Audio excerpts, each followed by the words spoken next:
more and more over these years, I have been observing people with ideals and hopes like yours, moving away from what they got their credential in into doing work that supports the soil and not the oil industry. So I've coined a phrase called postmodern peasants. You are right there, like thousands across the world. You bring a whole special aspect to your life as a postmodern peasant, and that is with your latest activities in stopping sewage from desecrating the fields of peasants. Could you speak about that? Sure, I'd love to. I guess the story starts back in the beginning of the 90s. Cholera epidemics in Mexico.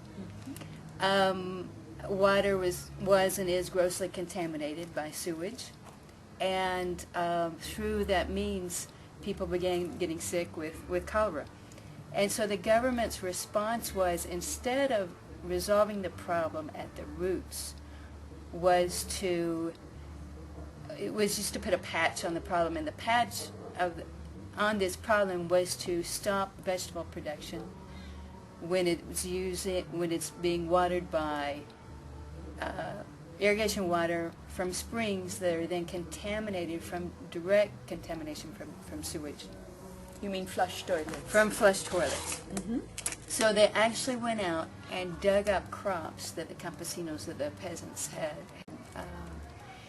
had planted, and some of the campesinos, the peasants, what they decided to do was to organize themselves to demand that this indeed be solved at the root, that it wasn't their fault that people were flushing their toilets directly into their fields. And basically they organized themselves and said, look, we care about our water, we care about our soil, we care about our livelihood, we want to continue. We want you to stop doing what you're doing, and we're asking you nicely to find a solution to this problem. But if you don't, we will eventually have to block off your sewage pipes. Mm-hmm. So they did start a citizens movement within the state. What they did over the years is they organized themselves to be the authorities of their irrigation canals and the springs, that the water that flows through their fields and their territory, so that anybody who contaminates or does something or throws something into those canals is breaking their law, and they are the authorities. And so what we are doing, join the group, is to indeed go first, ask people to stop contaminating, but secondly, since they're not doing that, is to indeed go to the communities where these tubes are coming out and stop them up with cement, with rocks, whatever we can. But we are trying to provoke a conflict so that the people who eventually their toilets will back up. That is what is going to happen. And they will come out of their houses and say, what's going on? And we'll say, you're contaminating our fields. What are you going to do about it?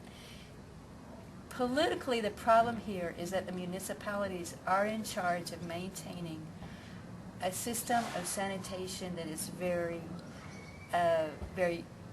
energy consuming, very high energy requirements. They have low budgets. They don't have the technical expertise. They don't have the money to pay the electricity bill to run the plants. The plants are conventional plants from years and years ago that allow the methane that we produce and our waste products, shit basically, to release methane to the air. So we're saying we need to change these technologies. We need to capture that methane, use it for energy production, or there are lots of technologies that can be used. But this one is wrong. We need to find a way that the municipal governments can work with this, work as a municipal government, or find technologies or join technologies with individuals or individual families who would like to have their own technology. People that are out there that are available, but people aren't aware of it. And people are not aware of it because they just flush the toilet and the waste goes away, and they don't realize that what the peasants are doing, because they cannot grow vegetables. They're growing sugarcane, they're growing other types. Generally what happens is that they are walking in the sewage as they irrigate their plants. There's no other way for them to get around that. And they, as I say, the people, the men and women who are involved in this, have a genuine love for what they do, for the soil, for the environment. They're peasants and they're environmentalists, and they understand themselves as that. I'll just share a meeting that we had with government officials just a few weeks ago. And we were explaining what our strategy is, and that we do indeed want to provoke a conflict. And one of the government officials' response was, well, maybe then you should wait and have a little patience. And I thought to myself, he's talking to people, most of whom, not all, but most of whom are older than I, who have been waiting for 20 years. And it hasn't gotten them anywhere. Reflecting on what you've shared and connecting it to what you've been doing for the last quarter century, it is clear that you've been working on multiple fronts on the same issue, because you were one of the pioneers that was working on the dry toilet that ensures water is treated as sacred as opposed to being wasted for the transportation of human feces and urine.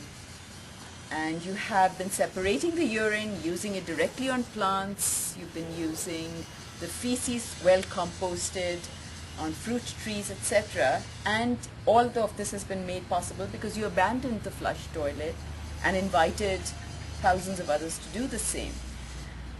Even as I celebrate that aspect, that other aspect of your history in Mexico over more than 2 decades, I want us to go back to the Luddites because your initiative to block up the toilets reminds me of the courage of the Luddites, who saw that their autonomous way of life with their commons in their homes, where they could weave their cloth at their own time as opposed to following the slave patterns of assembly lines in the Manchester mills and later on all across the world. When they saw the capitalists bringing their machines, they smashed the machines. And the response of the gentle capitalist was to kill them all. What you're doing is equally courageous, because today the religion of the flush toilet is still dominant, despite the fact that folks like Bill Gates are beginning to recognize there isn't enough water, and that what the King of England started has to be ended pretty soon, given the world water wars that are on full sway. What are your thoughts on these two reflections on your life, your action, your history, and a larger history of assembly lines destroying peasants' ways of living autonomously, in a more green fashion, sustainably, and without dependence on fossil fuels? Gosh, that's a big question. Well, I guess it just gets back to with the Industrial Revolution and the scientific method and all of that, which makes us look at the pieces rather than the whole picture, and a holistic way of doing things, and that holistic vision is what we get from the indigenous peoples, right, and what we've lost largely in the modern world.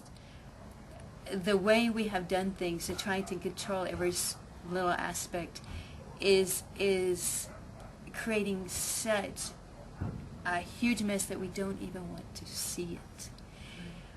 So I think it's very important that we find ways to not just go back, right, but to see what worked and what new things can work, and join those together And it's a wonderful challenge, but it's also very necessary. It's crucial that we do that now, but and also, for those who don't work in the soil, maybe it's just me. I don't know, but it's a healing process as well.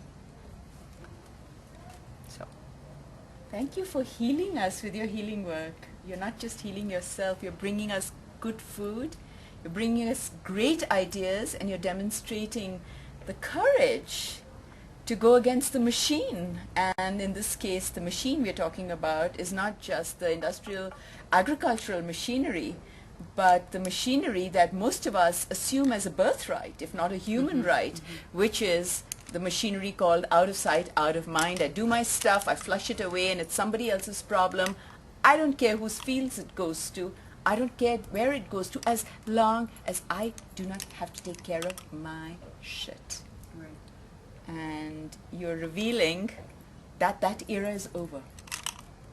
And peasants are no longer going to stand for having their lands ruined by those people who want good food but don't want to take care of the shit.